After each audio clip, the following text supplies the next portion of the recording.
Je vous remercie, Monsieur le Ministre.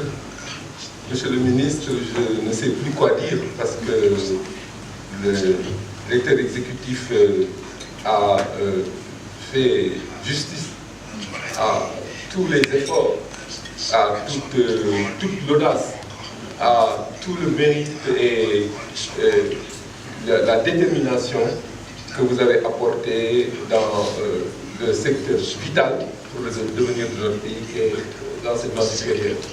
On vous voit sur tous les feux.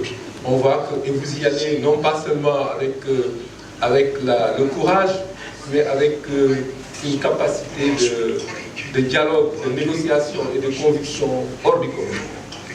Et cerise sur le gâteau, vous êtes à la portée de tout le monde. Moi, je vous envoie souvent des emails, des SMS et vous répondez. Le ministre qui répond à des SMS, c'est quand même quelque chose de rare, il faut le dire.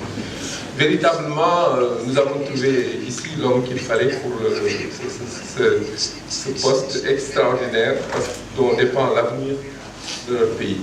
Vous avez réformé, vous avez introduit des choses extraordinaires, notamment l'inscription en ligne. Au début, les gens faisaient des queues immenses pour s'immatriculer à l'université.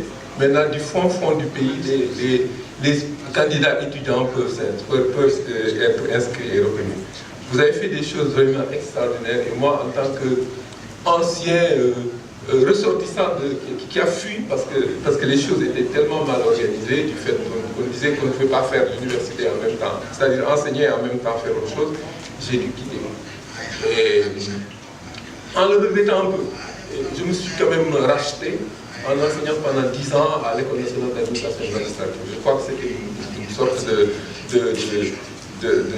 demande de pardon à ce temple du savoir qui a, comme vous le savez, comme devise lux mea lux, mea lex plutôt, c'est-à-dire que la lumière est ma loi, et véritablement on a mis la personne qu'il fallait pour continuer à faire de ce temple un exemple pour l'Afrique. Ce n'est pas seulement l'université du Sénégal, c'est des universités de l'Afrique. Et donc c'est justice et il faut s'en féliciter que Youn mérite ait accepté de redonner à cet ancien démembrement de l'Académie de Bordeaux le rôle vital qu'il a, que ce démembrement a eu dans l'histoire de l'université africaine.